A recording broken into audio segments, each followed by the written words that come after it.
Maniqué tellement azaki déjà na ba programme mo azaki nango obiso pe to yebakite abane ko mito mokla déjà wana kenga na kotsaki ba vidéo na ngai fa ko pesa mbongo kena atuti okotsaki ba vidéo combien abinga kotsaki 4 vidéos okotaki okotsaki pardon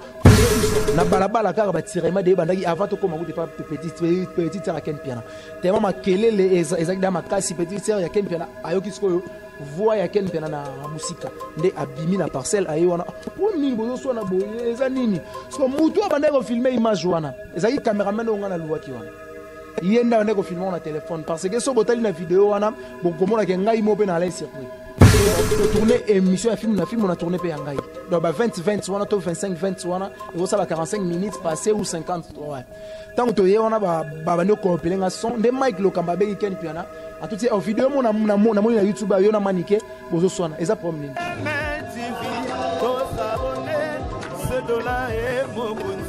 bébé secret moto fait na kati ya MLTV 1 na yebisa kino na kati ya MLTV 1 toko kota ta tina se ya mai toko zola bino ba nyonso to ba ki lelo to meka ko solo la mukie qu'est-ce qui se passe entre Maniqué et Ken Piana to yo kezala ki base misuba bizala ki base teza ki réalité mais to yambeli bino na plateau ya ngai se de la MLTV 1 na émission na bino original to yambeli bino de longue jambe ye azala ki na kati ya vidéo bomona ki ye azalaka na ba Ken Piana azalaka na ba Maniqué to ye ba version ezalaki ni balobi va porter Maniqué plainte parce que abimisi mosi ya libala na monde ya média est-ce que eza ya solo ou eza vrai toko kende tina parquet to ba dossier et commis na niveau nini là je salue mon équipe technique nguli ya mama na kangiye lelo afuta ba nyongo oya ye parce que abenda ki mo eloko abi tese dola na tambola na mutoki ya batute tika na sala po la patrona secret bébé secret azalaka na esukali azalaka na ngaite na boyi ba rankine na makambo ba vie oyo na pesi mbote bongo mingi na Jansilelo la carte limitée Kata Jansilelo la carte limitée partenaire privé oyo asolaka c'est de la in time to kata eya to sola mukie na moni bongo na Belgique bébé secret na moni bongo champagne bien les champagnières ya yo yango wana et puis na moni bongo joli kayongo mifi kayongo depuis Suisse to sola na invité na ngai aza na plateau na biki bozana nzala komona ye invité yango ndenani de longue jambe Bonjour, c'est de là, garçon Wenge. Donc, yo ebika ba geste barrière, rien n'empêche que tout là taba cache-nez parce que tout à le kana période moro ba pandémie et atakaki makasi mokili mobimba donc pays moroté oyo ezaki tamsusu moins touché que baninga donc mokonza mboka a décrété ki état d'urgence to longola ki ba déconfina ki mais balobai toujours to garder ba geste barrière et en autant to na plateau to garder toujours ba 1 mètre so moi ko suko soyé ko so na coude et puis maladie ezo avancé bien parce que le docteur Mouyembe azo sala vraiment effort pour na ko si sa pandémie oh bravo na équipe mobimba ya riposte bazo sala vraiment musala bien quant à moi pour na ko pesa no bambote ya bayangai je profite de l'occasion pour dire bonjour et bon séjour au pays depuis les confinements les véritables codes ya Willy Moucheni ndeka na barabaro changer drapeau mboka mais ba changer code jamais ata régime kwei et puis les bourgeois antika songo espace ex non comète espace la gentillesse na kitambo place Tokuta na Rawana, Doli Pandi, M. Walterlo, mon Maroc qui a solo, Marcel Ikemba Skafas, M. les sapeurs, et puis Maman Filochi Mangana Londres, Maman Bebichi Mangana Afrique du Sud, Maman Metachi Mangana Kin Aonandenga MPSA, et puis Princilia, Mossa Libala, donc Prichou, on avait Mossa Libala, on a PC Bambote, et puis, question mingi Zalayo, réponse Zalanga, parce que Mikolo, Baromo Benga et Luka Makambo par rapport à l'actualité. Par rapport à l'actualité de longue jambe et Luka Makambo, oui, Azalé Luka Makambo de longue jambe, tout le monde est découvrir, va porter Maniqué plainte, et pas ya Moutunaï Kaka Ken Piana, et pas ya Leki, ya moi si ya Ken Piana, ya Ndeko ya moi si ya Ken Piana pour Maniqué, à Yakina, caméraman, pour déclarer droit naïe, à en même temps, l'image va filmer pour bapper sa baisse. Qu'est-ce qui s'est passé entre Maniqué et Ken Piana? Ouais les kaki ezali tamsunga nazaki mieux placé wana na ko éclaircir na bato tout batala biso partout à travers le monde ezalaki ngana yake pa Ken Piana to na tournage na ye fallait na tourner na Ken Piana na tongo ton na ye na palais na kuti Manique de John na palais abande kozela pe Ken Piana falaki ba régler ba mamobo ba ale nango bango mibale o ngata msuna yeba kite ta on a komi Mandik de John ayoki voix nanga libanda nda benga de long kota na palais na palais pa Ken Piana na koti wana tubande solo na kokata ote donc yo oyaki kokuta manike na ndaku ya Ken Piana na yaki kokuta manike na palais ya Ken Piana daki teke manike yende kokuta bino te manike ayaki kokuta ngati ngande na yaki kokuta manike et puis les jours ango nazana cameraman nanga ngulika dima les coordonnateurs de tous les caméramans de l'internet yende a filmé souvent azwaki empêchement par rapport ya koya couvrir image wana au falaki na tourner na Ken Piana nde na luaki Mr Moro aya a filmer ngai ngulita ngo aussi lisa parce que alaki na ba déménagement moko yebika ba déménagement et sengaka présence na yo moko ezala pona ko éviter ba biloko ebunga azai na GB alongwaki wana akomaki na bon marché senga ye moko azala wana pona ko landela ba déroulement ya ba déménagement wana ndenge salamaka et puis tellement il y a soit qui tenté ngana saki déjà na programme donc nalingaki natika programme wana bongote nde na luaki cameraman moko aya filmenga ta ngulia go ya ba copier image na carte et puis ekende pas omelette ba monter yango ekota na Impact TV o eza ya boss Denis Mulambela ta on a yewana na kuta Ken Piana refaze na ye to 20 libanda ngai cameraman na mwasi ya Ken Piana madame Pasi na PC bambote mère à palais na moni manike na kati ndeka na utu expliquer abenga to soli alors jamdeni ozomona na TNFC mère nazali ba vitesse ka yebi musala abi ça va na sentir yo na omona ozo tourner zo sala vraiment bien quelques minutes Ken Piana à la muki manike a tout a Ken fa ki to beta tamoro boyema to sende ni a tout était zana laver bongo to koma ki tambo to e baso to sande ni Ken Piana pas laver to memani ngai cameraman wana ona luaki Eliezer Ntambwe au hasard monteur ya Ken Piana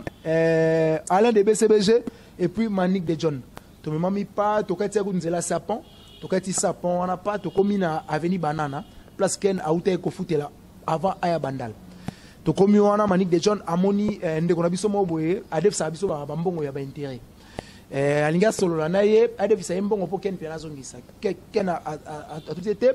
Kode fala arte parce que non to komi fin du mois te YouTube pe na futite ngape position za moi jar zela to koma na place to koma wana to ye basogi to ko sala neni ni mois de chargement mo sogi monana et ko sala bien manike tellement azaki déjà na ba programme mo azaki nango obiso pe to ye bakite abane ko mito mbola déjà wana kenga na kotaki ba vidéo na ngai fa ko pesa mbongo ken atuti okotaki ba vidéo combien abinga kotaki 4 vidéos o kotaki o kotaki pardon prouver biswango vidéo mo wakotaki ayambaki pasteur Emmanuel Dodi bayambaki kutu d'habitude bayambaka bango tout au ben apesi mbote le prophète Emmanuel Dodi na limité wana ayambaki émission mo susu wa lobaki yaye ezai Valdi Tambwenda yenda ayambaki donc Valdi nda ayambaki carrément ba content le roi émission Valdi ba calculer ba émission na kati wana donc etomber le roi des émissions nde ebende déjà batiraima makele tomati na avenue ya petite heure ya Ken Piana o bon mona ki na vidéo to bana kende so pa na yende la pale tant to komi wana na balabala kaka batiraima de bandaki avant to koma ko te pa petite heure ya Ken Piana tellement makelele ezaki da makasi petite heure ya Ken Piana ayoki sikoyo voix ya Ken Piana na musika nde abimi na parcelle ayi wana po mini bozo so na boye eza nini so mutu abanda ko filmer image wana ezaki cameraman onga na luwaki wana yenda ndeko filmer na téléphone parce que so botali na vidéo wana bokomona ke ngai mo pe na la surprise nde ba filmer parce que muto ba filmer azo yeba atala kapeta msu ayeba est-ce que a filmer kaka bien akati pona minutage tamsu ya vidéo mais na vidéo wana bokomona ke muto yo ala surprise ya komona ke bazo sala eloko mo ya bongo nde ba filmer mo sali bala pas ala wana ndeko petite sœur ya Ken Piana akota na vidéo wana tant to silisi wana manike petite sœur ya Ken Piana a sollicité moi eloko mo wana pour sauver dans en attendant bayeba na fin du mois ceux qui bako baxelaye combien par rapport ya ndenge bayoka na film manike akei na epe azongi na bandal biso to ye pa Ken Piana falaki to tourner na émission Valdi Tambwe to benga ki pa ye aller na ba dossier ni mo ando landela na ba ministère des affaires étrangères aye wana ba tourner na Ken Piana et puis ngape na tourner na Ken Piana parce que micro falaki na tourner le ya cameraman wana micro na ye ezwaki mo un problème et c'est quand na tourner le dictaphone ya Ken Piana parce que sur telle émission na kotsaki na Impact TV avec Denis donc on a patron ya site on a travaillé ka sur telle émission on a kotsaki kuna romona na tourner on a dictaphone wana ya Ken Piana tant na tournaki et c'est ngaka so tourner na dictaphone na caméra par donc faut ba la bino image on a ba copier ngo ba ko synchroniser ngo na vidéo on a po ba kangisa et ça son na image en attendant na ose la ba côté la biso son wana na carte tota we Mike Lokamba a bengi ken piana alors ken mes vidéos ni na mona na YouTube ba publier bino yo na manike bo so na ba de long jump ba la on a problème ni ken comme vidéo ba filmer neni de longues jambes toujours à moi muke donc tant que vidéo ane koti bino pe bozaki surpris boye ko yo kango kaka même taper manike azalaki wana to yo kango manike alongwa ki déjà kutakenda ki tango makele la ne sali akei to tourner na biso pe émission to tourner pe na fali après ba 20 minutes calculer kaka to tourner émission na film on a tourné pe yangai donc ba 20 wana to 25 wana et ça ba 45 minutes passé ou 50 ouais tant que on a ba no compiler son de Mike Lokamba bengi ken piana à toutes ces vidéo mon na YouTube yo na manike bozo sona eza problème ken kuta comme vidéo biso no comme vidéo na nani partager biso no lien ne Mike Lokamba azui lien wana atindeli biso ken tant atali to s'intéresser qui penate na kati ya site wana to s'intéresser kana kombo site to moni a info plus ah bon ça va et ça site mon info plus ndé a publier yango to vandi après quelques minutes total boy Yves Ipan pas ça patron ya site nae Yves Ipan a bengi biso ke ken pena yegutu abula yango bez ke ken pena na moni vidéo mo ba publier yo na manike bo sona na iba na ngango ken kama gutu bon soit so so po e panzani déjà quelques minutes au vania ba copier nga pe pas to super moto wa toki to on a vu moto na comme na magasin likoloka ya moto appelle à ken alors long jam moi bi ke muta filma ki image wana cameraman o boya ki na wana parce que to 8 ans ya kotala ba vidéo ya site tango cameraman na pe a tourner il paraît donc face na na site tango e bona na do ça veut dire carrément yenda filma ki ngo atsa na site na bango Welisi base Welisi base donc yo biga ba paparazzi bazanga raté place ça wana pe Rodrigo Weleli azu image à na site mais c'est dommage et ça là vraiment bien parce que na vidéo wana moi c'est libala ça là wana ndeko ya Ken pia na ça là wana za moi c'est libala parce que vidéo wana tango epanzana ki mobali na ye amona ki ngombala moko asilika ekutu makasi ya tomboka mais comment makamna bino ba base boye botsa moi sinanga ba vidéo ya boye ça li vraiment propreté tango bomoni bongo ke bo découvrir que ezalaki manikete eza cameraman on a décision nini bozwaki bon avant que tout bas soit décision tango déjà vidéo on a Mike Lokamba bengi biso ke batsango na YouTube ken pia na boule na bango na boule na biso nyoso to buleka ke manike na yaki na mutu moko boye na chombo a filma ki yango ken pia na fa dit tamboe ba komi lettre ya suspension ya manike batinyo maman na page na film na film page ya film na filmu la mama iba raté aibi message wana na photo wana nini atona la mama ya suspension manike les news pas vu ba page Jésus ba tse suspension ya manike entre temps ba iba ki peut déjà vidéo wana bataka on na ba page vous comprenez ba tse suspension ya manike mais ça arrive vraiment pas si et ça il peut souci quand bien avant mais comment maniquer nga to sel ne ba discussion mo boyo ezana normal na cadre ka ke ba tout place ba fani makele les gens raté mais il y a vu vidéo tia comment ko publier ngo na YouTube boye ça il vraiment bien té or que elle est maniquete et ça qui cameraman o nga na tambola inaye donc c'est pour cela nazo c'est excuser par rapport à image wana parce que yemo cameraman on fallait aya ko s'excuser mais yo yebi azo banga donc muto za mieux placé ya ko sala ba excuse wana et ça ka ngai c'est pour cela na présenter ba excuse na batu tout batala ki vidéo wana parce que nga pe na sala ki wana donc ba excuser na ba propos o ba yoka na kati wana yebi ga isika ba vandi makele les anga raté na yebi ke ko se répéter manik de John ko tuti lelo asili par rapport à la vidéo. En tout cas, merci beaucoup, Nassima Bilili Ngouli Kadima. Lelo vous comprendre vérité que Ezala Kinde Manikete. Tu sais, quand il avait prendre les consciences dans les dédans de votre cerveau pour votre petit écran, pour prendre les news, news yabouye, peba vérité yabouye, il faut qu'on a Katia MLTV, na émission nabino original. Place ces dollars mon conti garçon Wenge, il avait les sortir les choses cachées dans les dédans des poumons des gens pour comprendre. Donc, les lobos comprendre que Ezala qui manikete moutek, Ezala qui caméraman, il y a des longues jambes et Luka Makambo, Alouaki. Mais bakangi si pe manikete ba porter pe manike plainte te o bino bozo tambu sa ba internaute na ba internaute que bakangisi maniké ba porter plainte. Donc il y a des longues jambes, les bonnes choses ne dire jamais. To komi bongo na suka ya émission na biso, est-ce que conseil ni no koki ko pesa entre Ken Piana na maniké et puis na lettre à suspension au posta ki wana o epanzani bolongoli yango ou etikalika. Bon, lettre et suspension, je ne pense pas qu'il y ait longwe. Donc, so basolo litam sou basoli na miable na ndenge